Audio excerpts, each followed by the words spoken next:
un médico de la Universidad de Antioquia a hablar del negacionismo del VIH. Entonces, ese movimiento negacionista del VIH lo firman incluso personas que tienen doctorado. Y llegó acá y estaba lleno. Entonces, yo la única manera de explicar eso es porque es el boyerismo. Boyerismo es ese afán de ir a ver, como el que va a ver esos accidentes, a todo mundo. Entonces quiere o ver algo, sí, que en este caso, él estaba diciendo que eso era un complot de las farmacéuticas, que el VIH no existía, que eso, nadie había visto el VIH, el virus. Bueno,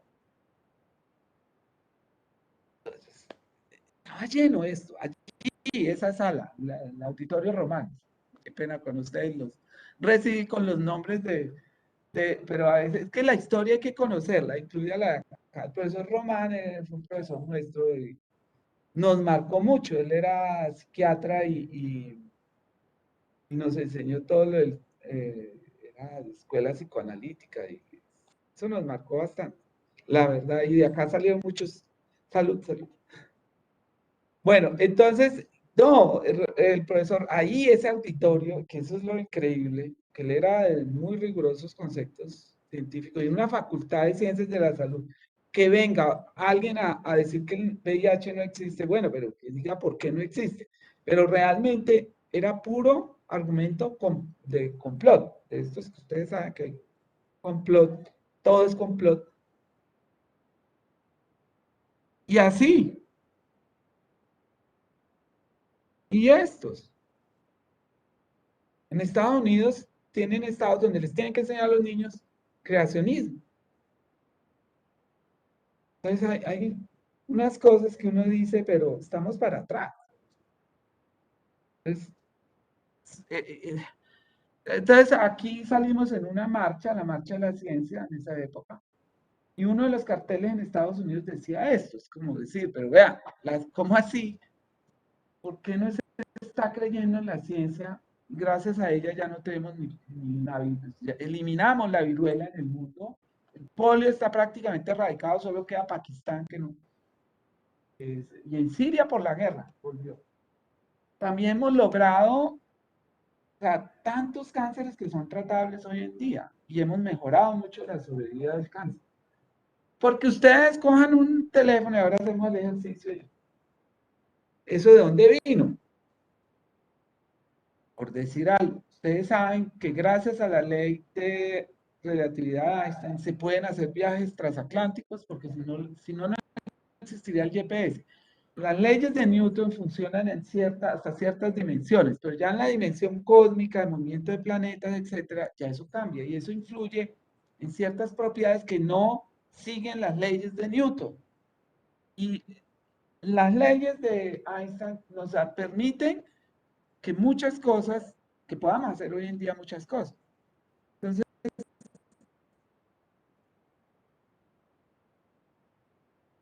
Entonces, aquí algo crítico que estamos necesitando es que ustedes todos, la sociedad en general, todos aquellos que somos privilegiados porque hemos ido a una universidad, la diferencia entre los que van al SENA y ustedes que vienen a una universidad es porque ustedes, una de las competencias importantes es que estén en capacidad de analizar, evaluar y proponer a la evidencia científica. Entonces aquí, pues, obviamente, pues no van a salir de acá con este curso ya todos duchos en pensamiento crítico, pero no, la idea es que yo les dé como qué es un pensamiento crítico, por lo menos les presente de qué se trata, cuáles son aquellos elementos que se requieren para ese análisis crítico. Y bueno, eso es un proceso que ustedes en medicina van a dar cuenta adquiriendo mayor capacidad de evaluar la información que les llega. Entonces, lo primero también es saber que los sentidos, por eso es que Bacon, Bacon es el fundador de la ciencia experimental, porque establece qué es lo que se busca con un experimento. Y los experimentos lo que hacen es que los sentidos nos engañan. La primera clase que yo tuve de epistemología, yo creo así como ustedes, en el segundo año, o sea, con el profesor Daniel Meneses y la doctora Inge Carvajal, que fueron los que fundaron todo lo de, no sé si ustedes saben, esta facultad fue la primera en el país en establecer una metodología de aprendizaje a partir de la investigación. Fue pionera en hacer un currículo por sistema, pero luego ellos plantearon aprendizaje a través de la investigación. Pregunta, a mí no me tocó, pero el doctor Castaño, que estaba 2 años después, le tocó esa reforma y ellos hacían proyectos y en una comunidad y a partir de eso es que ocurría el aprendizaje. Nosotros en la actualidad lo hacemos y esta mañana les estaba mostrando a los estudiantes de parasitología como con un caso que tuvimos de unos casos, un estudio de caso, que empezó como un estudio de caso y después se volvieron varios casos, y luego salimos a la comunidad, es un estilo de metodología que les permitió aprender de parasitología, epidemiología, trabajo comunitario, todo en el hacer. Eso es investigación, acción. Entonces, eh, eh, ese tipo de formación aporta mucho más que venir a un salón de clases y repiten. Eso es lo que no necesitamos. Esos son los técnicos del SENA. Ellos aprenden, saben cómo funciona el equipo, lo hacen muy bien, aprenden a hacerlo muy bien y hasta ahí. Pero si le cambian el equipo, tienen que hacer un nuevo curso. Ustedes tienen que, en el curso de su formación, entender cómo es que se genera el nuevo conocimiento y estar en capacidad del autoaprendizaje, en la evolución de sus aprendizajes y aplicar los nuevos conocimientos, que eso pasa todo el tiempo en medicina. Entonces hay especialidades que antes ya van hasta desapareciendo porque ya son otras cosas. Y la práctica de la medicina ha tenido muchísimos cambios.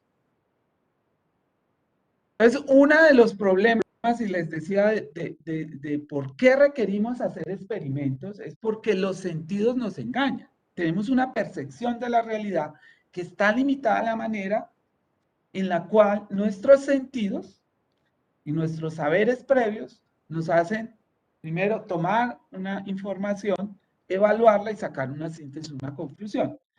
Numerosos experimentos en psicología que muestran cómo pueden variar las percepciones de ciertos fenómenos de acuerdo a diferentes situaciones. Hay uno muy famoso de un gorila disfrazado en un grupo de personas y muestra cómo cambia la percepción y lo que se ve y lo que no se ve en esas situaciones. Por esa razón, existe un área de la psicología que es la psicología cognitiva y es entender cómo nuestro cerebro hace el procesamiento de la información y cómo a partir de ella hace deducciones. Y eso es, en esa psicología cognitiva, es lo que ha permitido identificar esto que son los sesgos cognitivos. Y eso opera todo el tiempo. Por eso, ahora vamos a hablar de la definición de ciencia. Entonces, hacer interpretación solo basada en evaluaciones individuales llevadas por nuestros sentidos perciben, pues está sujeto a tener muchos sesgos. Hay 25 sesgos cognitivos. Aquí les voy a resaltar algunos. Está el de la teoría de la identidad social. No es lo mismo estar en un grupo que estar solo y hay posiciones que se adoptan cuando se está en un grupo diferente y hay unos fenómenos, la violencia en los estados es uno de ellos. Las personas tomadas por aparte no serían violentos, pero en un estadio, en un grupo, un clan, Ahí ocurre, y eso es muy primitivo, y eso es lo que ocurre. Defensa de estatus. A veces no queremos aceptar cambios porque eso nos está afectando en nuestro estatus. El efecto de arrastre, tendencia a copiar conductas de otros, la responsabilidad externa, primera impresión, el efecto halo. Entonces, esa es la razón por la cual siempre, cuando uno es científico, una de las competencias más importantes para desarrollar es cómo desarrollar el escepticismo positivo, el escepticismo que les permite a uno evaluar toda la evidencia. Aún, y ese es, vea, yo les digo, mi principal tarea cuando dirijo estudiantes de doctorado es que no caigan en el sesgo de confirmación. Este para mí es el... Entonces, todos mis estudiantes de doctorado, y claro, cuando empiezan todos quieren o descubrir la cura para el cáncer, o eso es no lo normal, pues si uno se dedica a la ciencia es porque quiere encontrar algo significativo para la humanidad, una contribución, etc. Y esa es una motivación poderosa. Lo que pasa es que el proceso de la ciencia es bastante difícil, exigente, riguroso, y uno se tiene que limitar a lo que ha hecho y a las conclusiones que puede sacar con lo que hizo y a las limitaciones del modelo experimental que llevó a cabo. Pero todo el mundo quiere encontrar el resultado que espera. Y resulta, y muchas veces ocurre, todo el tiempo ocurre, que el resultado más interesante es el que no se esperaba. Y eso es lo que abre nuevas áreas, y es lo que, ahora vamos a ver lo que es un paradigma, es lo que rompe el conocimiento. Hay uno, ese es verídico, pues, que yo estaba haciendo el doctorado en esa época, apareció el Viagra, ustedes saben. Y entonces ese efecto lo encontraron, el sildenafil estaba utilizado como antihipertensivo. Entonces el profesor, no, el estudiante de doctorado le dijo al profesor, profe, esos ratoncitos no se les baja la presión, pero no, mejor dicho, pobres ratonas, yo no sé. El caso es que le dijo el profesor, no, esto es un sesgo, no, eso no es lo que estamos buscando, y dejó así. Un hallazgo que vale hoy en día, eso es lo que tiene a Pfizer parado, eso es lo que da más plata, el Viagra. Ustedes se dan cuenta, pero es así, ese era un sesgo de confirmación. El profesor quería encontrar era la baja de la presión, como el minoxidil, era para la presión. Profe, se le está creciendo el pelito a la gente, le sale bigote, le crece acá. No, necesitamos que baje la presión. No, hoy en día el minoxidil es el mejor tratamiento para la calvicie y todo. Se lo aplica local, etc. Entonces, ¿qué es la invitación para ustedes ir en cada una de las evaluaciones que hacen sobre cualquier nuevo conocimiento que se les presente? Poner en acción esto, ir más allá de lo evidente. Siempre estarse preguntando, ¿y esto que me está presentando, qué implicaciones tiene? De lo que está, hasta dónde llega lo que me están presentando. Siempre, y eso es muy complicado, pero la formación universitaria justamente por la riqueza cultural que genera, porque el que de medicina sabe, solo sabe, ni de medicina sabe, por eso les mostraba Botticelli, tiene que tener más, uno como médico debe tener un conocimiento de su contexto histórico y cultural. Entonces, dar significado en el contexto implica tener más allá del conocimiento técnico preciso del tema que uno está trabajando. Imaginar y explorar alternativas es lo que hace la creación. Pues usted puede proponer cosas novedosas si no se queda ya amarrado. No, es que esto es así, yo no cambio. Ese es un problema serio. El caso que ustedes no han visto la charla mía de Toxocara, no la han visto. Unos casos que tuvimos ¿qué pasó? Me llegaron a la consulta y llevaba un niño un año visto por varios oftalmólogos, tratándolo para toxoplasmosis con anticuerpos negativos para toxoplasma. Y cuando yo vi la historia, y es uno de parasitología, dije, venga, pero ¿por qué nadie le ha buscado el toxocara? Le hicimos el toxocara, efectivamente, el niño tenía una toxocariasis y se le dio el tratamiento y mejoró completamente. Entonces, ¿qué ocurre? No es muy frecuente y si a uno siempre en el caso lo espera como debería ser, se le pueden pasar. Por eso es que es conocer y tener más alternativas y explorar lo que puede beneficiar a los pacientes, más que quedarse en la simple, lo que está consultando un paciente, por ejemplo. No mirar todo el contexto. Ustedes no saben, por eso es que es tan importante tener tiempo para la consulta.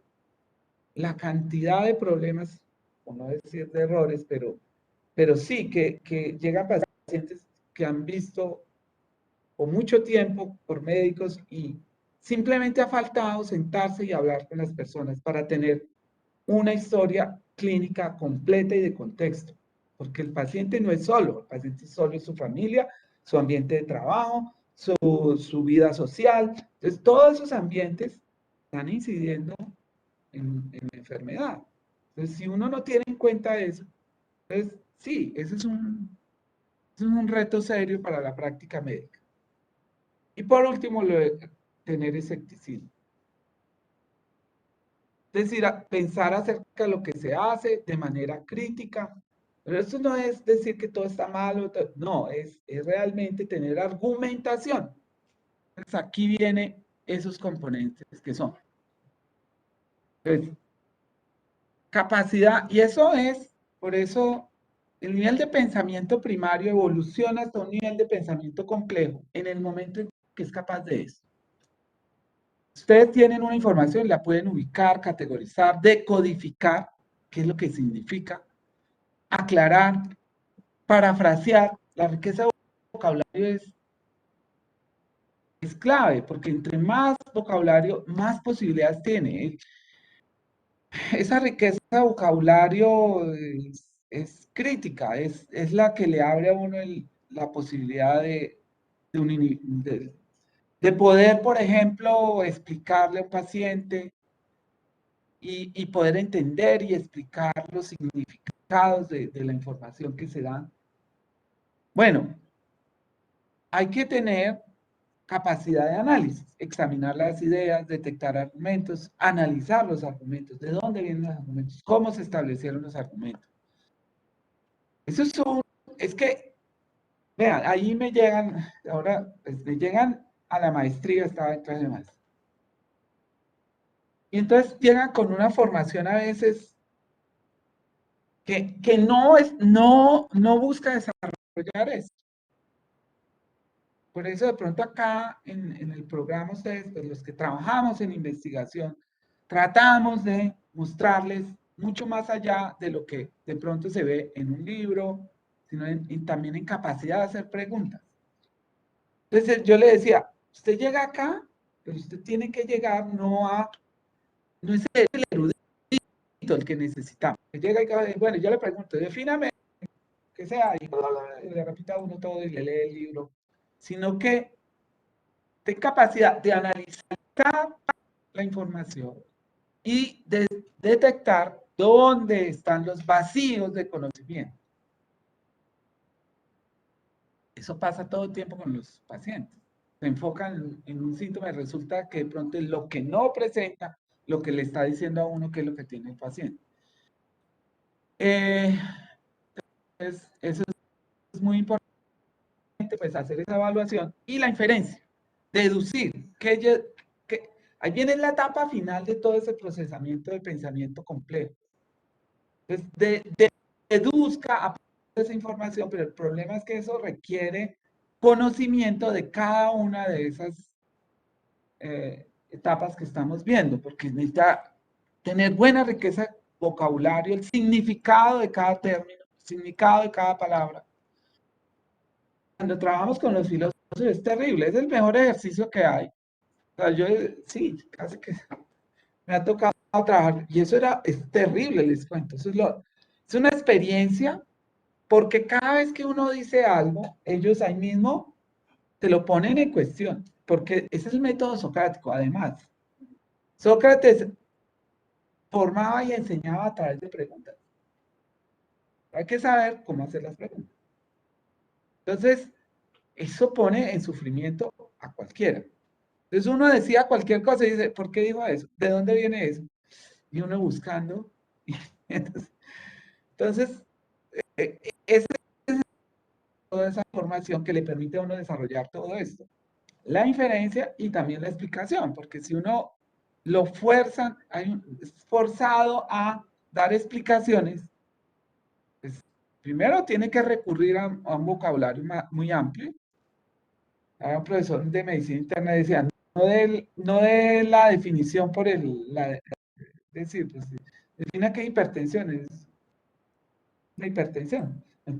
Pero no, es un aumento de las cifras de tensión arterial por encima de los valores, etcétera. Pero es decir, que eso lleva a que usted entienda y explique de manera mucho más precisa cualquier significado. Bueno, entonces esas, finalmente, algo muy importante, que eso uno lo aprende con los filósofos, a medida que esa formación socrática lo lleva a uno a autorregularse, porque cuando le hacen preguntas, uno mismo se da cuenta, bueno, si lo estoy entendiendo el concepto, lo tengo claro o no lo tengo claro, voy y busco explicaciones, o finalmente me hicieron una pregunta que me hizo poner en duda todo lo que yo creía que sabía. Eso es ya avanzar en la introspección. Por eso el psicoanálisis, por eso el profesor Román fue tan importante para nosotros, porque él nos llevaba a través de ese método, que es el que usan entre otras los psicoanalistas, ¿no? Ellos no hablan mucho, pero hacen muy buenas preguntas. Y eso es lo que usan en psicoterapia. A partir de esas preguntas lo ponen a preguntarse y a preguntarse, bueno, esto que yo sé es realmente lo que yo creo que es o de pronto es necesario reevaluar. Entonces, a veces es muy importante, por eso les decía, hacer la pregunta es la clave. Entonces, si yo les pregunto a ustedes, ya que están aquí, ¿quién me da una definición de ciencia? Por favor. La que quieran, no sé, la que tengan en la cabeza. No sé, ¿quién quiere? Dígame una definición de ciencia. Sí, diga uno. Mejor dicho, cada uno deme una definición de ciencia. Vamos a ver. Empezamos por acá. Dame una definición de ciencia. ¿Qué es ciencia?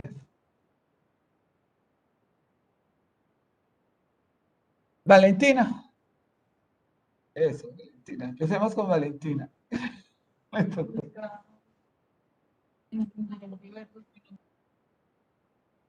Sí. Bueno, una disciplina, no sé, la ciencia es lo que nos permite entender. Bueno, tú, Juan Miguel.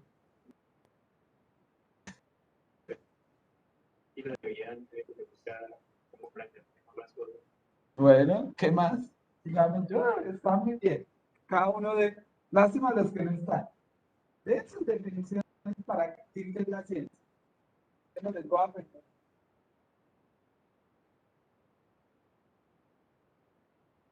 ¿Por qué las cosas?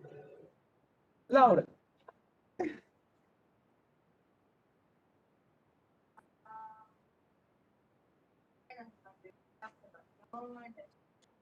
Y sacar conclusiones, leyes. Tú no tienes nombre ahí. ¿Cómo? Catherine, ¿cómo vas?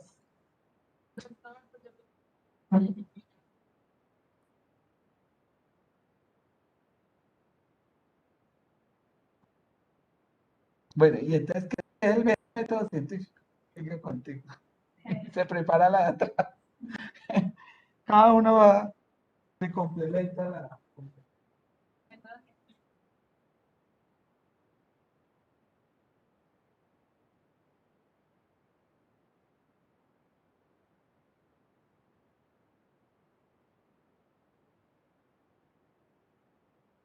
Atrás. Entonces, ¿qué quieres complementar? ¿Cómo se llama?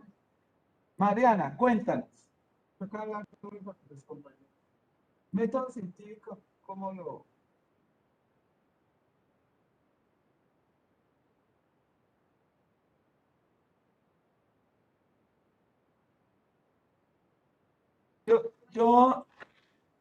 hay unas preguntas que van a salir en el examen y una de esas preguntas dice, ¿método científico es siempre la verdad? ¿Tú qué dirías? O sea, si algo es científico, ¿es siempre la verdad? ¿Qué dice? ¿Tú dices que no? ¿Alguien no está de acuerdo? ¿Todos están de acuerdo? Bueno, efectivamente, algo científico hay principios que con la historia se dieron cuenta que estaban equivocados o están incompletos o son verdades incompletas. Bueno, lo otro, ¿quién hace la ciencia? Valentina, ¿sí? No. Bueno,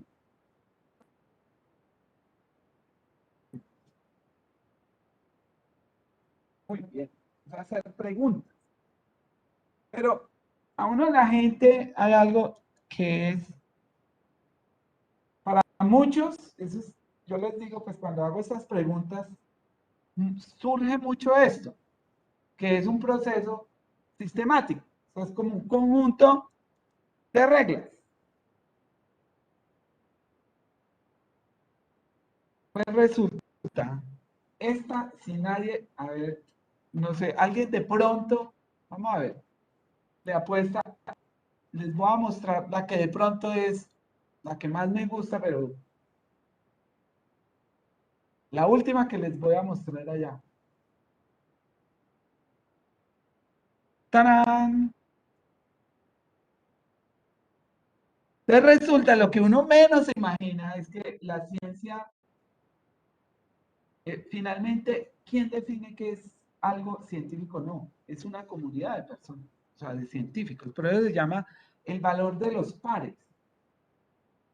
Y les voy a decir la escultura que a mí más me... ¿Ustedes cómo representarían a un científico? ¿Quién me dice? ¿Qué te gustaría? ¿Cómo te gustaría? ¿Cómo representarías a un... Ay, ese fue para atrás.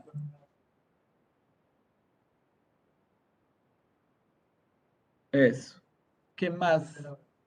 Muy bien. Exacto. Eso es lo que... Ah, porque no sé qué pasó. No, esta. Entonces, esta es la escultura que más me ha gustado. Se llama Los Científicos. Entonces, ese es un congreso y tal. En el jardín está se llama Los Científicos. La hizo el Alain Bercoe. Es un edificio oceanográfico. Allá había un congreso para citología, pero de allá incluso eso queda en el estado de Massachusetts. Y ahí han salido premios Nobel en otras áreas, pues, biología, etcétera. Bueno, pero está esto. Entonces, ¿quién me dice qué están haciendo? Hablando. Resulta que la ciencia es un proceso colectivo, humano, que resulta de la ciencia no resulta del pensamiento genial de un individuo. Es el resultado del intercambio de ideas. Sin eso no existe. Es un proceso social. Y lo mejor Por eso ustedes de pronto oyen que la ciencia no es neutra, porque es que la ciencia finalmente son comunidades de científicos. Y esta es otra de mis imágenes favoritas, porque es lo que el grupo mío que hay. Entonces, ¿quién es? La médica, ¿no? ¿Y quién habrá que se les antoja? ¿Qué hace la actividad de cada uno? Entonces, hay médicos, pero también hay biólogos moleculares, hay biólogos celulares, hay químicos, los que trabajan con actividad. O sea, ahí lo que estamos un conocimiento en nuestro grupo es la locura. Entonces se reúnen, entonces nos pasamos y eso parecemos a veces muy... La última vez uno de los profes dijo, no, venga, paren ya, dejen de filosofar, vamos a lo práctico. Es muy bueno a charlar, discutir y todo, pero bueno, en un momento toca también tomar decisiones. Pero el conocimiento solo resulta de un trabajo en equipo. Eso ese cuento del investigador genial es equivocado. Es el resultado de muchas personas. Y por eso, quien define si algo es científico o no es esa comunidad. No hay una regla matemática o una regla, por decir, si sigue usted este procedimiento, ya es científico. Hay muchas maneras de llegar al conocimiento. Muchas, muchísimas. Y lo que decía, que digo que todos aportamos al conocimiento. Pero lo que dijo Popper es que la ciencia avanza cuando se niega.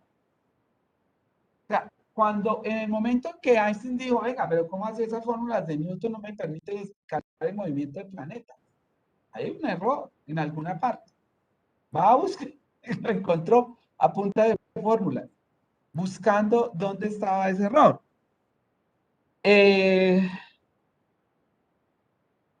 Entonces, todo este tema de cómo el conocimiento se crea es el área de la filosofía que llama epistemología. Entonces, los epistemólogos son los que se dedican a entender cómo se crea conocimiento.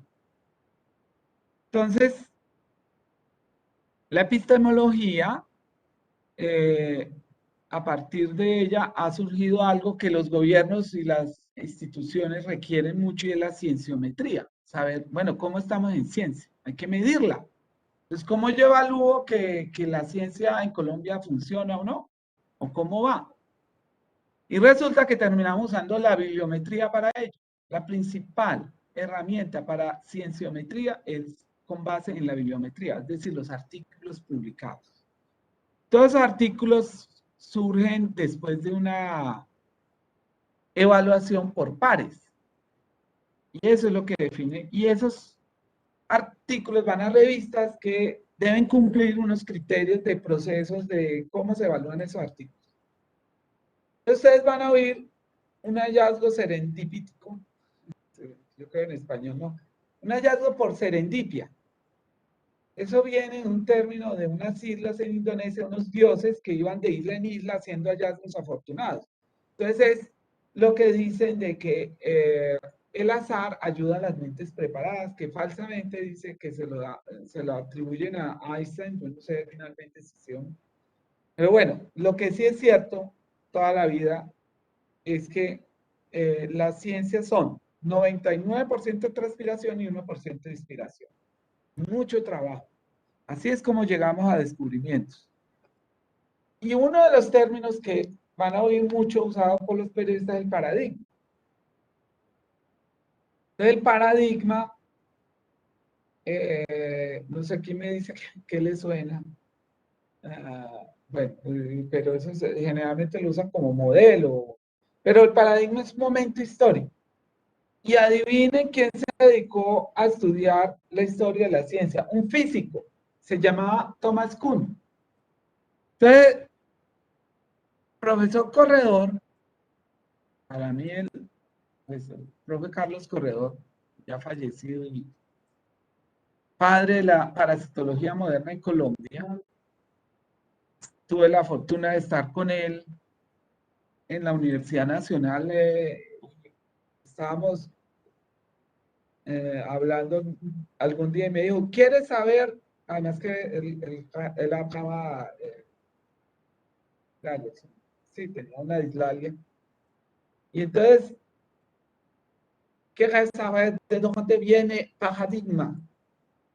Ve, allá están vendiendo unos libritos de eso, yo tengo todavía, y se llama Historia de Revoluciones Científicas.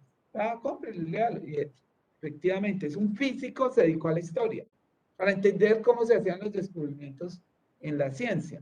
Entonces terminó siendo epistemólogo. Entonces él fue el que acuñó, o sea, el que creó el término paradigma, que significa el momento histórico en el cual se rompe con lo que se conocía. Entonces ahí está Freud y el inconsciente. ¿Cómo es que Freud encuentra el inconsciente? Con observaciones clínicas, él no hizo experimentos, nada. Y por eso pues lo criticaron muy, pues algunos, pero pues, es claro que él hizo un descubrimiento que rompió en dos todo lo que se investigaba sobre enfermedades psiquiátricas y fundó todo lo que es la psicología. Eh, y eso fue a partir de pura observación clínica. Darwin, pura observación. Se fue a mirar los picos de los pinzones allá en las Islas Galápagos. Comparaba entre diversas islas y los alimentos y entonces hacía deducciones. Y postuló unas leyes para la evolución que terminaron, es lo que nos permite encontrar genes y encontrar, hacer la biología molecular. Bueno, entonces aquí vamos a hablar todo esto, pues ya en el caso de ustedes, ¿qué es esto del... Ah, bueno, ¿este quién es? Magritte, un surrealista belga, y hizo esta pintura que se llama el inventario colectivo. Entonces yo muchas veces me veía así el médico que hace investigación básica. Pero en realidad el proceso en ciencia de medicina biomédica empieza desde el paciente. Por eso se habla siempre partir del lecho del paciente a la mesa de laboratorio, bench, from the bench to the bed. O sea, una vez... Entonces, ya les voy a mostrar ejemplos, pero esto les voy a dar la historia del VIH. Empieza con unos médicos que ven casos de sarcoma de Kaposi en homosexuales y eso es muy raro. Y ven neumonía por neumocistis. Entonces, como es un aumento inusitado, ellos enseguida piensan en que debe ser algo epidémico, o sea, y si es epidemia debe ser algo infeccioso. Entonces alertan a los epidemiólogos. ¿Les pasa de dónde? De ver pacientes a los CDC, envían epidemiólogos a hacer encuestas, factores de riesgo. Efectivamente encuentran que debe haber algo de origen infeccioso, que es una epidemia, y encuentran cuáles son los factores. Y esos factores de riesgo llevan a hacer hipótesis de cuáles pueden ser los agentes relacionados. Y lo que más de pronto, debe ser debe ser un virus, por el tipo de afecciones que llevan a inmunosupresión y que se transmita, en este caso, transmisión sexual, y que lo más que, porque hay virólogos que trabajan en retrovirus, sugiere que pudieran ser de esa familia. ¿Qué ocurre? Entonces, a partir, miren ustedes cómo se pasó del hecho del paciente, estudios epidemiológicos, a hacer hipótesis para el laboratorio. Entonces, ahí es donde llaman a los retrovirólogos, y habían poquitos. ¿Qué ocurre? Que para definir si hay un retrovirus deben hacer una evaluación de la actividad de transcriptasa reversa. Es una actividad de la enzima que define que hay un retrovirus. Y eso es lo que hace que finalmente sea Luc Montagnier. Ustedes saben por qué Luc Montagnier, que pensar que ahora se nos chispoteó. Es un químico. Ni siquiera era biólogo, un químico, se dedicó a estudiar, él estaba estudiando retrovirus. ¿Y saben por qué él hizo el descubrimiento del VIH? Porque un médico, infectólogo amigo, le llevó un ganglio de un caso. Dijo, vea, Luke, esto es un caso que se parece a lo que reporta en Estados Unidos. Se está pensando que sea un retrovirus. Como tú trabajas esto, por favor me lo examina. Y ahí es donde aparece quien compartió con él el premio Nobel. Es una bióloga que era la que hacía, me fue ahora le estoy viendo, tengo al final. Ella era la que hacía las pruebas de transcriptasa reversa. Se le pasa el virus. Luc Montagnier lo que él hace es cultivarlo en células y observar lo que se llama actividad citopática. Entonces, un virus. Pero saber que era un retrovirus tenía que ser la actividad. Y es ella quien hace esos ensayos y encuentra que efectivamente tiene actividad transcriptasa reversa, o sea, confirma en un retrovirus. Le ganaron a los de Robert Gallo, que era el otro grupo en Estados Unidos, y eso hubo unos años de controversia a quién le daba la patente de las pruebas diagnósticas, y finalmente que se evidenció que los primeros sí fueron ellos, en el Instituto Pasteur en Francia. Y lo pudieron observar al microscopio, otras cosas, también, desde ese momento. Con Jean-Luc Charman, él estuvo acá en Colombia dando una charla en el Congreso de Infectología. No hemos podido, yo invité a la, ya les voy a decir cómo se llamaba. Yo la invité ya varias veces, no ha querido venir, pues no ha venido. Pero pues ella es una de las premios Nobel, vamos a ver, ella. Françoise Barré-Sinoussi, así se llama. Françoise Barré. Françoise Barré-Sinoussi, ahí la están viendo. Oiga, falta todavía, yo me estoy acá quedando hablándole muchas cosas, no sé. Si están aburridos me dicen, paramos. Les dejo la charla, yo qué sé, pero bueno, si no, les sigo contando la historia del VIH. Está interesante. Ese está también en un libro sobre un grupo de periodistas que tienen esto. Bueno, el caso es que una vez se anuncia que es un retrovirus, viene otra fase y es diseñar diagnóstico. Entonces, por eso les dieron la patente a los franceses, porque ellos fueron los primeros y a partir de saber que era un retrovirus, poderlo cultivar, Luc Montagnier logró cultivarlo, diseña la prueba diagnóstica con proteínas de ese virus. Y también, de una vez se sugiere cómo inhibirlo. ¿Cómo inhibirlo? Con un inhibidor de transcriptasa reversa. Entonces, ahí pasan a hacer ensayos in vitro de cómo inhibir el virus. Y esos son los que van a evaluar en la primera droga que se tiene, que es el AZT. Está así como ustedes cuando apareció esta epidemia. Y pues, tiempo relativamente corto se logró todo esto. Es uno de los éxitos. Por eso es que el doctor Fauci, Anthony Fauci, es tan famoso porque él estuvo también en esto y contribuyó también en todos esos estudios epidemiológicos, clínicos, incluido la evaluación de nuevos medicamentos. En un tiempo relativamente corto, pues se tenía ya un medicamento.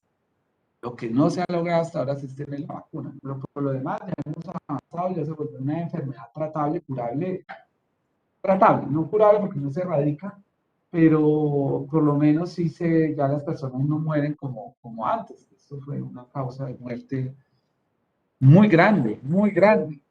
Una pandemia también. Bueno, entonces eso es para mostrar el proceso de la investigación biomédica. Entonces uno como médico puede escoger estas vías, hacer investigación básica, investigación orientada a la enfermedad o investigación clínica, que es la última, POR. Entonces, claro, en las primeras hay PhDs que son biólogos, por ejemplo, que también trabajan, pero los médicos podemos, y he conocido médicos que se dedican solo a ciencia básica. Por ejemplo, el hijo del profesor Patarroyo se dedica solo, es médico, pero se dedica solo a ciencia básica. No receta una aspirina al médico. Y el DOR es lo que yo hago, que es orientada a una enfermedad específica, alrededor de ella, entenderla, cómo ella produce la enfermedad. Y ahí utilizamos material, hacemos algo de investigación clínica. Si usted tiene contacto en algún momento con el paciente, le da la mano, está haciendo investigación clínica, pues nosotros hacemos eso. Y la investigación clínica que se hace en hospitales, que es evaluando medicamentos, ensayos clínicos. Entonces, ¿cuáles son las 4 P's de la? Esto no es cierto, la de pobreza, porque ahora hay muchos que ganan muchísimo dinero. Muchísimo. Tengo un egresado saliendo 2 años después, ya estaba ganando 20 millones de euros. Investigación clínica. Tenía hasta. ¿Les van a hacer algún mensaje, no? No, saludarlos, ¿están bien? No, ella se fue, que no, que me dejaba el cable y que se lo dejara el vigilante y ya. Pero acá están ya. ¡Ay! Yo no grabé. Qué pena que no les grabé la clase, muchachos. No quedaron mis...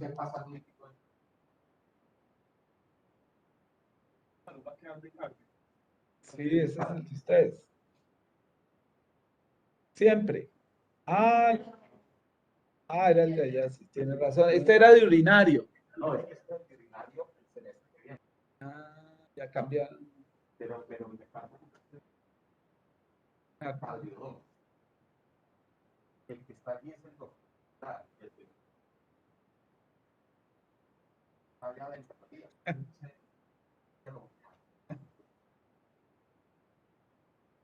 mirando eso.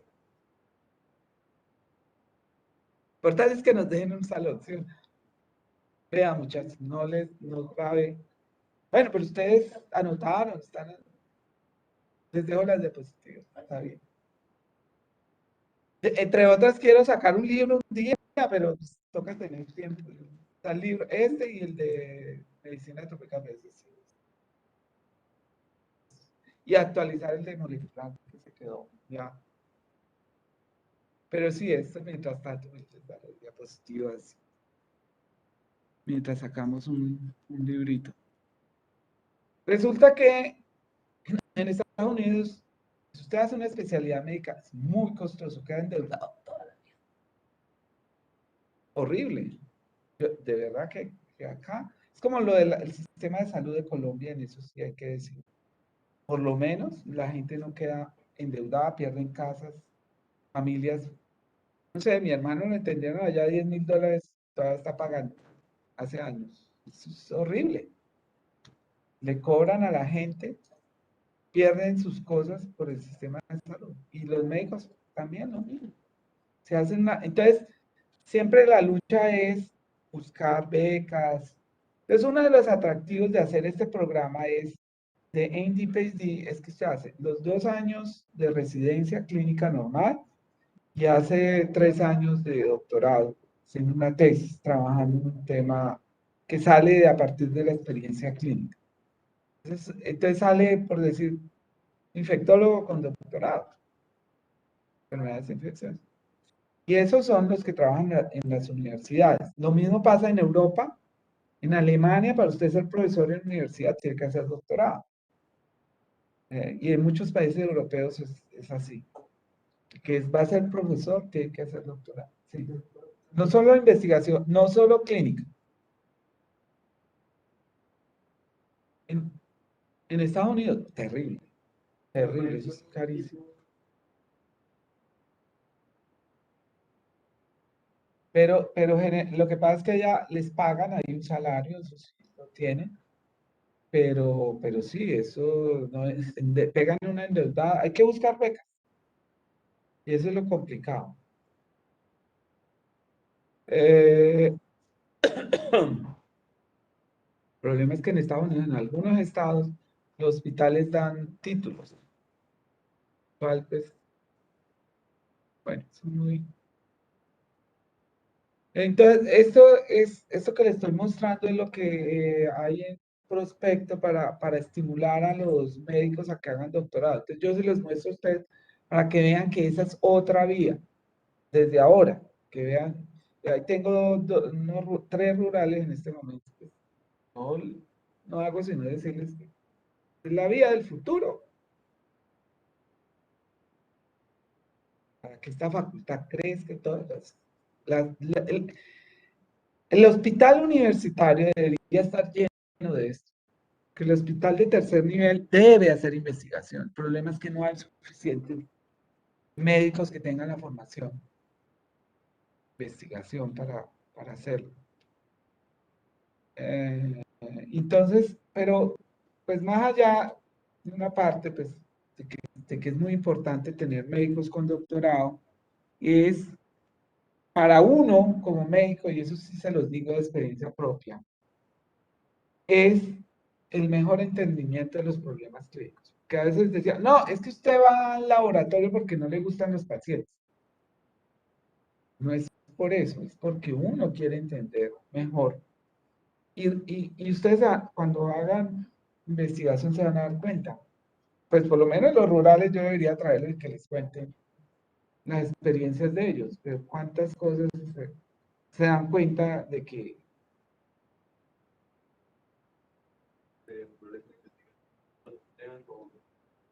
no, eso es por selección, en este caso, el director del grupo de investigación, pero el requisito, por eso se los muestro desde ahora, el requisito principal es tener experiencia en investigación. ¿Cómo se hace experiencia en grupos de investigación? Primero, pues acá en la facultad ustedes pueden ir a las líneas de profundización de los grupos de investigación que hay acá. Vincularse a los proyectos desde el pregrado, y de esa experiencia, porque, ¿qué es lo que ocurre? No es solo, a ver, el rural de investigación hay que financiarlo, muy costoso.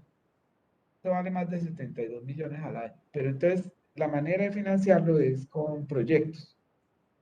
Y o hay programas de jóvenes investigadores de ciencias que también financian. Hay un programa con Ascofame, pues, que es de los más grandes, que hace esa financiación de rurales de investigación. Hay unos en la Universidad de Antioquia, pues tienen mucho, pues tienen grupos muy grandes y tienen muy buena financiación, pero ya casi, sí, casi todas las universidades se encuentran rurales de investigación, y eso sí da una ventaja para residencias. Pero sí es importante que ustedes en el pregrado se vayan interesando y buscando áreas y proyectos, entonces aprovechen este semestre este curso para que vayan explorando qué tema van a trabajar, porque ese es el que les puede servir luego para que hagan un proyecto y lo saquen adelante. Acá hay ejemplos históricos de médicos que hicieron investigación, que son los que lo inspiran a uno. Por ejemplo, está Carla Steiner, Rudolf Schleiermacher, Oswald Avery. Oswald Avery fue el que describió que el ADN era el responsable de la herencia, antes que los biólogos. Era un médico que estaba viendo niños que les daban neumonía, quiso entender por qué se enfermaban. Entonces se fue a laboratorio a transformar neumococos que producían neumonía en virulentos, y eso lo logró pasando ADN de las virulentas a las no virulentas, la transformó. Entonces demostró con esos experimentos que era el ADN el responsable de la herencia. Después de eso fue que vino el trabajo de Watson y que cómo era que ocurría el mecanismo, pero el que describió que era el ADN, pues el ácido nucleico del núcleo, fue Oswald Avery, un médico que veía pacientes. Carla Steiner, pues ahí está, los grupos sanguíneos, y Joe Heimer, que trabajó en colesterol, y hay un grupo, esto es la de Oswald Avery, están los mismos, Gosten y Brown, que ganaron un premio Nobel. No sé por qué no tengo acá, la estuve buscando, la foto de ellos, les quería mostrar. Bueno, una pareja de internistas que eran internistas, pero tuvieron un caso y dijeron, no, vamos al laboratorio porque es la única manera de entender cómo darle tratamiento a esta niña. Y descubrieron los receptores. Hoy en día pues, son la base de todo lo que hacemos para tratar las hipercolesterolemia. Y Jacob Frankel fue quien me inspiró, que fue un patólogo, pero él trabajaba en el laboratorio, descubrió el ciclo del parásito, también trabajó todo lo que era la inmunología de la toxoplasmosis ocular, fue pionero en todo eso, y era un experto en protozoarios. Tuve la fortuna de conocerlo, le gustaba mucho venir a Colombia porque coleccionaba ranitas venenosas. De hecho, hoy en día no las dejarían sacar. Pero él tenía esa curiosidad, era muy curioso. Le encantaba, hablaba en español y daba clases en la Universidad de Antioquia. En fin, Jacob Frenkel. Bueno, vamos a seguir porque ya se me acabó el tiempo. Y más de Botticelli. Bueno, y vamos a... Esto no es una pipa y esto no es un medicamento. Entonces, tener una secuencia de nucleótidos o completar el genoma humano, eso no significa que ya hayamos encontrado la proteína, que se haya encontrado el tratamiento, que era como se pensaba cuando se terminó la promesa no cumplida la promesa no cumplida del proyecto Genoma Humano era ese, ¿no? que ya íbamos a descubrir la cura para todo. No, no es tan sencillo. Aquí viene y es por eso les hablo de esto. El ciclo de cómo se encuentran los medicamentos. Entonces, pues hay una vía racional y es identificando el blanco, un gen, una proteína que queramos inhibir o bloquear, pues validar que esa es la proteína que cura, esa es la otra parte. Hacer ensayos para probar muchos compuestos, tamizar de alto débito, o sea, en una primera fase, usted prueba miles de compuestos y mira que tengan la actividad que busca. Y estudiar esos compuestos que tienen actividad, cuál es la química. Luego hay algo que se hace que es la optimización del compuesto. Eso yo les cuento que ya he aprendido mucho es con mi estudiante de doctorado, que es químico, pues ya terminó, ya es doctor, y está en el grupo, estamos haciendo un trabajo con productos naturales, se llama biotecnología roja, que viene de las regalías, y estamos probando las de tabebuya, el sauce quiquindiano tan bonito, en la corteza y en las flores y hojas, si hay compuestos con actividad antiinflamatoria, antimicrobiana, antiparasitaria. Entonces, todo este proceso estamos tratando de reproducirlo y es que ese es todo el problema ya de que hay que hacer muchos ensayos para encontrar un medicamento. Ahora les muestro el ciclo de un medicamento, demora muchos años, vea, pues no es fácil y no siempre, claro, no siempre funciona. Entonces, es todo un proceso que se hace con los químicos. Optimizar el compuesto, ellos cogen un núcleo de básico que tiene una actividad y le empiezan a hacer modificaciones, le ponen metales o le cambian a cualquier radical que lo haga más soluble o liposoluble, hidrosoluble, y luego hay que irlo a probar en las células, que no sea tóxico, primero que todo. Es un problema todo eso. Entonces, a veces hay compuestos muy buenos, pero resulta que son muy tóxicos.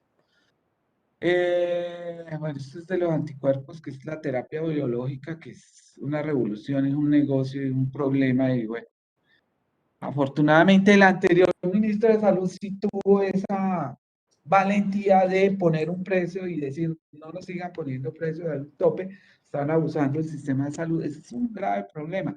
Y los médicos debemos tener altos estándares éticos, porque sí les digo que ustedes, no sé, el día de mañana sean especialistas, que van a recomendar un tratamiento. O sea, yo les digo, no es por, pues, sin hablar ni mencionar a alguien particular, con muchos reumatólogos viajes en todo el mundo financiados por las empresas. En Francia se encontró un escándalo con un medicamento que los cardiólogos promocionaban y se vio que todos tenían algún vínculo con las empresas farmacéuticas.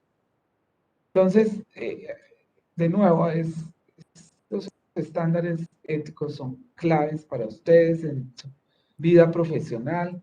Siempre debe estar el juramento hipocrático, juramento médico y lo que, por la razón por la cual estudiamos la medicina, siempre es la que debe persistir, no debe cambiar y es el mejor beneficio del paciente. Y eso debe estar libre de cualquier interés que sea diferente al bienestar del paciente. A veces uno quiere, de nuevo, el sesgo de confirmación, quiere creer que sí funciona y pues resulta que no es tan bueno. Pero bueno, en general, pues, los médicos tenemos muy buenos estándares éticos, pero pues hay que estar siempre muy vigilante y hay que estar siempre muy firmes en lo que hacemos, en lo que creemos, lo que tiene real valor. Y un medicamento pasa por todo esto, y por eso es muy importante esto, que ustedes entiendan cómo es el proceso desde el laboratorio, desde todas las etapas, y luego para saber que si sirven o no. Y esto lo irán a ver en detalle en estrategia epidemiológica, creo. Van a ver toda una de estas etapas. Eh, pero también está, una vez que surten todas esas etapas, hay muchos estudios. Entonces pueden haber muchas fase 3, fase 4, 3, 4. Revisiones sistemáticas. Pero entonces hay que estar en capacidad de evaluar esa evidencia, saber si yo lo hago o no. Las guías y la medicina basada en evidencia lo que hacen es, siempre que yo hago mi práctica médica, mi pregunta es, ¿cuál es la mejor medicamento que puedo ofrecer a mi paciente con la mejor evidencia disponible? Esa es la pregunta que uno se debe hacer siempre que formule. Esto que estoy formulando es lo que es la mejor evidencia disponible. Entonces, estudiar mucho. Claro. Y toca tener capacidad de análisis crítico para saber de entre toda esa información cuál es la que es válida. Porque, claro, hay mucha presión de los laboratorios. Vean, de 24 que están, que ya pasaron todo eso que ustedes vieron del ensayo en el laboratorio, los ensayos in vitro, pasaron al animal, preclínicos, llegan 24, de miles que prueban, llegan 24. Pasan a fase 1, que es la primera fase donde se mira toxicidad en los voluntarios. Fase 2 pasa, de esos son el 48%. Es la fase donde se mira si hay algún efecto. Miren ahí, se cae al 25% fase 3. Finalmente, se logra registrar pues, 1. O sea, de 24, 1. Todas esas etapas, y miren que hemos partido desde antes. Y esto dura muchos años. ¿Ustedes saben lo que es un ensayo clínico? Los que se dedican a investigación clínica les va muy bien. Son pagados por los laboratorios. Ganan mucho dinero, pagan los laboratorios. Sí, ganan dinero y ellos siempre lo justifican porque es la única manera de encontrar nuevos medicamentos. Pero es que un ensayo clínico, ustedes no saben, pues ahora que vamos a empezar de la vacuna, ni les cuento eso, ustedes ni se imaginan los costos. Entonces yo dije, yo a esa no, que no me paguen a mí, es con Carlos Álvarez, dijimos, no nos paguen a nosotros, porque es con la OMS y no vamos a cobrar. Pero normalmente un investigador principal, un ensayo clínico, se le pagan mucho dinero, mucho. No que acá lo que se busca es que esas vacunas queden para uso diferente a las de Pfizer, las que hay, aunque ellos incluso han prometido que van a dar las patentes, no sabemos, se han hecho como los locos, la verdad. Entonces, estas que son con OMS, sí ya hay un compromiso de que van a ceder la patente a OMS, o sea, que hay un beneficio, digamos, que paga los desarrollos, pero ellos las empresas lo hacen porque eso les permite tener un producto posicionado, evaluado, pero después de un tiempo va a pasar a la OMS, entonces es para beneficio y obviamente los costos son, por eso son menos en cuanto, porque si hay que pagar regalías, mejor dicho. Entonces, eso es un problema muy serio, porque es que, vean ahí, no, es que todo lo que vale el mercado, estos son eh, billones de dólares cada nuevo medicamento y cuánto debe vender para recuperar la inversión. Pero es que sí, los medicamentos es un negocio de billones de dólares. Ahí está por especialidad eh, y en cada una de las áreas cuántos llegan hasta el registro, porcentajes bueno, donde las empresas farmacéuticas pues, tienen los mayores costos. Pero entonces, muchas veces, y esto lo hemos aprendido con el dolor, que ya listo, tenemos un medicamento que está aprobado y está en el mercado, y pasa que después no es aceptado que no es aceptado por la comunidad. Entonces, existe en la actualidad lo que llama investigación translacional y son unas etapas posteriores al licencia. Bueno, aunque hay unas etapas, ya les voy a mostrar, esto ha sido una discusión y hay unas etapas en las cuales los ensayos clínicos se consideran parte de la investigación translacional. O sea, estas son las fases. Entonces, miren que ya pasamos de fases de estudios clínicos a investigación translacional. O sea, ¿eso qué tanto solucionó el problema? Las universidades ahora no nos dicen cuántas patentes han sacado, que esa era como se evaluaba y ahora eso ya está cambiando. ¿Cuántas publicaciones tiene? Sino, ¿cómo ha transformado la sociedad en la que está?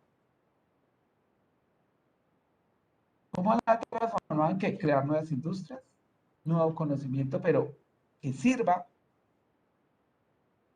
es esto? Entonces, después de los ensayos y de tener la patente y lo que quiera, saber que esté incluida en guías de práctica clínica. Eso es otra etapa, en la cual ya aquí en Colombia existe el Instituto de Evaluación de Nuevas Tecnologías de la Salud. Entonces, ellos, ¿cuál es la misión principal? Evaluar la evidencia y decir, para el sistema de salud colombiano es costo-beneficio implementar una nueva tecnología. Si no hacemos eso, nos quedamos sin sistema de salud. Porque lo que más acaba un sistema de salud de un país son los costos de esas nuevas tecnologías. Si no, no hay cómo atender a la población. Y hay cosas que son, por ejemplo, las vacunas, esas hay que tenerlas, si no, donde eso sería un desastre. Hay atención. Pero entonces, cuando, si uno tiene el papá, la mamá de un cáncer que está con una nueva tecnología, uno quiere ponerse. Entonces ahí viene lo que pasó con la niña, con su leucemia, un tratamiento experimental, se lo debía cubrir. Eso es un dilema ético-moral muy complicado, porque el problema ya es, si usted lo mira a nivel individual, claramente está definido, pero si es a nivel de una colectividad, ya empiezan a jugar otros factores como la sostenibilidad del sistema. Por eso las guías de práctica clínica lo que incluyen son las evaluaciones costo-beneficio. Pero adicionalmente es que sí se puede implementar la nueva tecnología. Y hay ejemplos en los cuales puede haber una tecnología que parece muy revolucionaria, pero no sirvió para nada porque no solucionó el problema, porque el medio ambiente, la infraestructura, también juega mucho el papel cultural, si una sociedad acepta o no una nueva intervención. Entonces, eso se evalúa en estas etapas. Nosotros estamos en este momento vamos a empezar una de estas.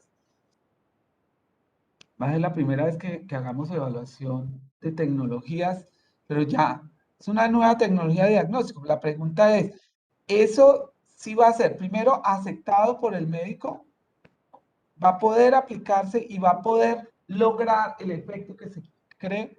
Porque como muchos de esos medicamentos nuevos, por decir algo, ese antiguo ministro lo decía, si usted tiene un paciente de cáncer y ese nuevo medicamento que vale cientos de millones de pesos por dosis, es para aumentarle 2 o 3 semanas de vida, ¿se justifica que el sistema cubra eso por 2 o 3 semanas de vida? Eso es de discusión. O sea, miren que no está fácil. O sea, si el papá de uno no lo quiere las 3 semanitas más. ¿Sí o no? Pero si ese mismo dinero sirve en otras estrategias aún mucho más eficaces, de pronto no. O sea, complicado, ¿no? ¿Sí ven? Eso es necesario que ustedes empiecen a participar, a reflexionar en cada uno de estos que les estoy comentando, porque eso va a ser la vida diaria de ustedes en los próximos años. Definir cuándo y qué dar y cómo ofrecer y por qué darlo o por qué no darlo. Entonces eso no, tranquilos, que simplemente es histórico de cómo hubo discusión de este tema, que se dan cuenta es muy trascendental porque define los sistemas de seguridad social en el mundo cuando empiezan a aplicar y adoptar nuevas tecnologías. Entonces hubo muchas, pero esa que les mostré es la última, simplemente Entonces ahí está, fase 1 incluye, eso sale en el examen, entonces yo los mando. Entonces el resumen, fase 1, las fases clínicas, fase 2, la incorporación dentro de una guía de práctica clínica. Esto es lo que yo les digo de que las guías de práctica clínica tienen como obligación ofrecer lo mejor a cada paciente, pero sabiendo que cada paciente, ahí viene algo que también, yo sé, esas cosas son, pero en serio que va a ser para ustedes, yo les doy una abrebocas, pero esto pues obviamente no va a ser algo, yo se los cuento ahora, pero ustedes lo van a vivir, porque hay algo, cuando esté en la práctica, uno de los temas que más discutíamos, que más me tenía en el corazón, era la autonomía del médico. Entonces, usted tiene un paciente al frente y bueno, yo sigo las guías. Por eso lo del médico se las aprendió y ya, y yo aplico esto en masa, ¿no es cierto? Pero la medicina no es solo ciencia. La ciencia, la medicina tiene bases científicas, pero es ante todo humanista. Y cada paciente es único. ¿Qué ocurre? Ustedes deben tener una formación tan sólida que les da capacidad cuándo o no aplicar, en un caso dado, una guía.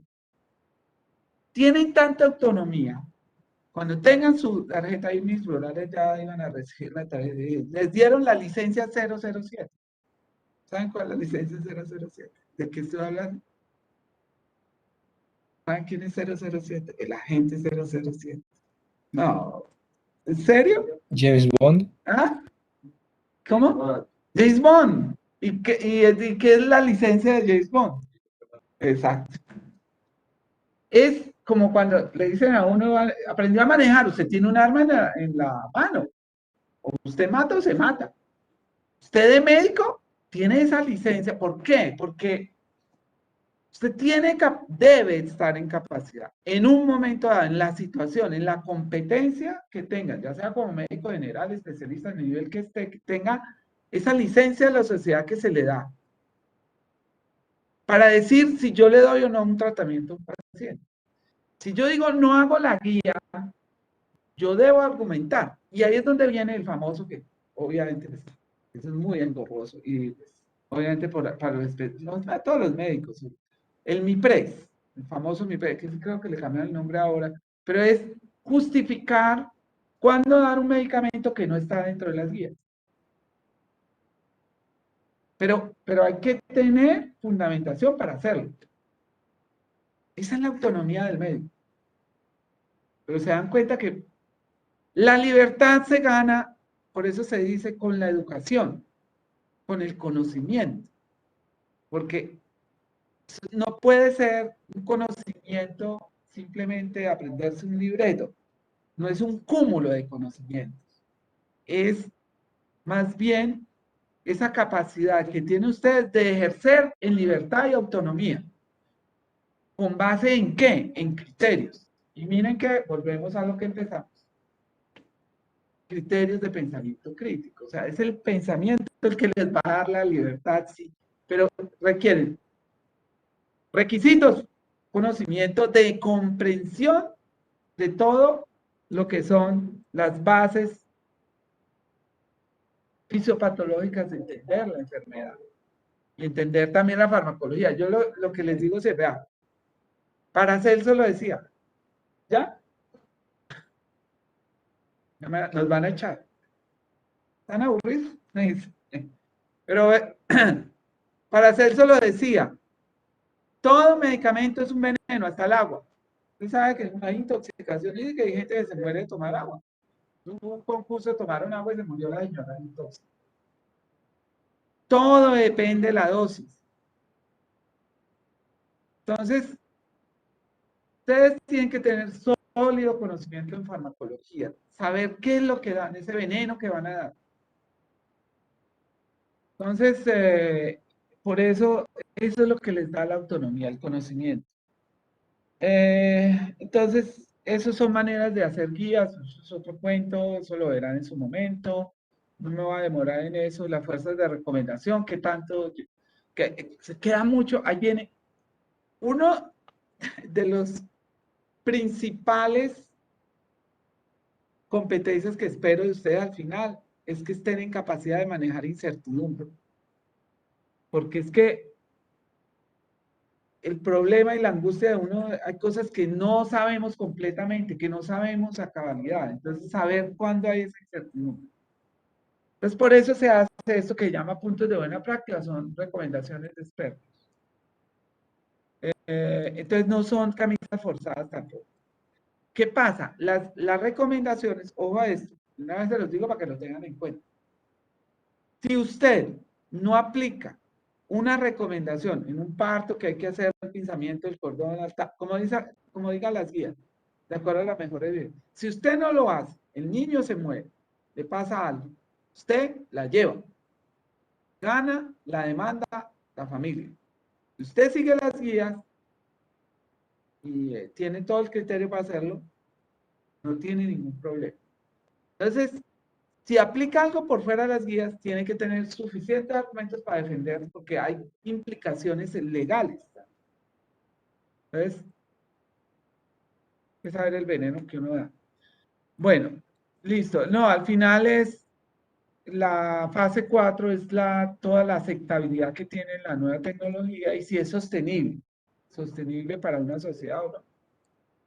Y bueno, ya, dejemos así, muchas gracias. No sé, ¿quieren preguntas? No sé, muchachos que están allá, yo no sé si siguieron hasta el final.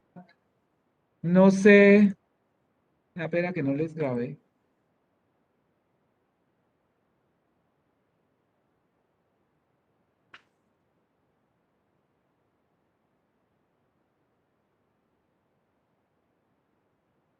Muchachos, nos vemos imagina, hasta el 5 de octubre y nos volvemos a ver. Ya saben.